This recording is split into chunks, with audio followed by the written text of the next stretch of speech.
आज मैं आपको एंडोप्लाज्मिक रेटिकुलम के बारे में पढ़ाने वाला हूं।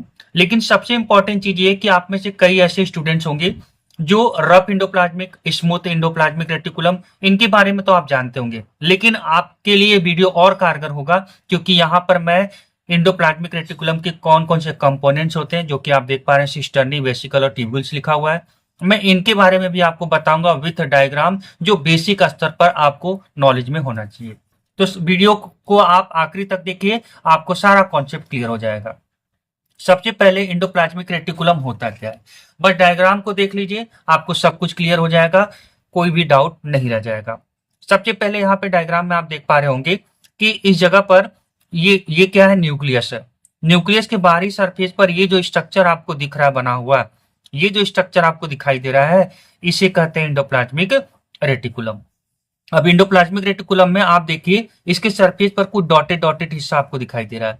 ये जो डॉटेड डॉटेड पार्ट है, दैट इज कॉल्ड राइबोसोम्स। ठीक है दोस्तों, और इसी की वजह से इनका सरफेस कैसा हो जाता है, रफ हो जाता है, और इसीलिए इस एंडोप्लाज्मिक रेटिकुलम का नाम है रफ एंडोप्लाज्मिक रेटिकुलम। और इस वाले हिस्से को आप अगर ध्यान से देखें तो इसके सरफेस पर कोई भी राइबोसोम के पार्टिकल दिखाई नहीं दे रहे हैं, मतलब इसका आउटर मोस्ट सरफेस बहुत ही स्मूथ है, इसी वजह से इसका नाम पड़ा स्मूथ एंडोप्लाज्मिक रेटिकुलम। तो इस तरह से जो मैंने आपको डायग्राम में दिखाया, आप देखेंगे तो मैंने वही चीज को यहाँ पर लिखा हुआ है, आप इसको रीड कर लीजिएगा। सबसे इंपॉर्टेंट चीज है, कई ऐसे सेल ऑर्गेनल्स होते हैं जो डबल मेम्ब्रेन वाले होते हैं, जबकि एंडोप्लाज्मिक रेटिकुलम क्या होता है, सिंगल मेम्ब्रेन बाउंड ऑर्गेनल होता है। ये इंपॉर्टेंट चीज है, इसको याद रखिएगा। टाइप्स की बात की जाए एंडोप्लाज्मिक रेटिकुलम, मैंने ऑलरेडी डायग्राम में आपको दिखा दिया। जिसके सरफेस पर राइबोसोम अटैच होगा उसे कहेंगे रफ एंडोप्लाज्मिक रेटिकुलम। जिसके सरफेस पर राइबोसोम अटैच नहीं होगा उसे हम क्या कहेंगे, स्मूथ एंडोप्लाज्मिक रेटिकुलम कहेंगे। अब बात आती है कि काम क्या करते हैं दोनों।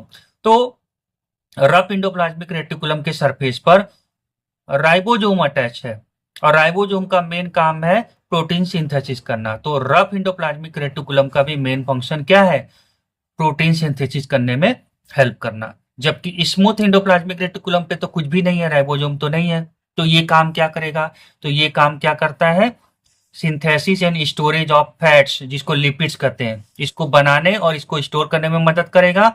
एंड हार्मोन्स, इनको स्टोर करने में क्या करता है, हेल्प करता है। अब जैसा कि मैंने आपको वीडियो को शुरू में बताया था कि एंडोप्लाज्मिक रेटिकुलम के कौन कौन से कंपोनेंट्स होते हैं, ये आपको जानना चाहिए, और इसको मैं डायग्राम के साथ में समझाऊंगा। आगे बढ़ने से पहले मैं दोस्तों आपसे रिक्वेस्ट करूंगा कि अगर आपको हमारा वीडियो पसंद आ रहा है तो आप हमारी वीडियो को लाइक करें और कमेंट्स करके हमें जरूर बताएं कि हमारी वीडियो में क्या क्या चीजें आपको पसंद आ रही हैं। साथ में हमारे चैनल को अगर आपने सब्सक्राइब नहीं किया है तो आप हमारे चैनल को सब्सक्राइब जरूर कर लीजिए। चलिए, तो एंडोप्लाज्मिक रेटिकुलम के तीन मेन कंपोनेंट्स होते हैं, मतलब एंडोप्लाज्मिक रेटिकुलम इन तीन चीजों से मिलकर के काम करता है, सिस्टर्नी, वेसिकल्स एंड ट्यूब्यूल्स। आप डायग्राम में देखिए, सिस्टर्नी को आप देख पा रहे होंगे, ये जो ट्यूब लाइक स्ट्रक्चर आपको दिखाई दे रहा है ये सिस्टर्नी है, और ये ग्रीनिश टाइप का आपको जो डॉटेड डॉटेड पार्ट दिखाई दे रहा है वो क्या है, राइबोसोम है। दैट मीन सिस्टर्नी के सरफेस पर ही क्या मिलता है आपको, राइबोसोम मिलता है। तो आप तो समझ चुके होंगे कि इसका मेन फंक्शन अब क्या होगा, इसका मेन फंक्शन है प्रोटीन सिंथेसिस करना। सेकेंड कंपोनेंट जो एंडोप्लाज्मिक रेटिकुलम में होता है वो है वेसिकल्स।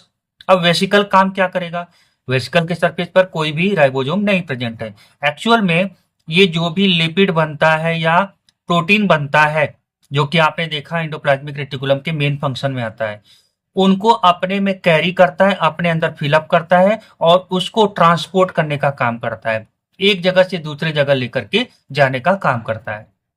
अब ये ट्यूब्यूल आप देख पा रहे होंगे, ये भी ट्यूब लाइक स्ट्रक्चर और ब्रांच टाइप का आपको दिखाई दे रहा है, ये जो ब्रांचिंग स्ट्रक्चर आपको दिखाई दे रहा है। ठीक है दोस्तों, अब ये क्या करता है, इसके सरफेस पर भी तो राइबोसोम नहीं है, तो एक्चुअल में ये क्या करता है, लिपिड सिंथेसिस, जिसको फैट बोलते हैं, उसको बनाने में, सिंथेसिस मतलब बनाने में ये क्या करता है, मदद करता है। तो आई होप सो कि अब आपको ये कॉन्सेप्ट भी समझ में आ चुका होगा। Thank you so much for watching this video.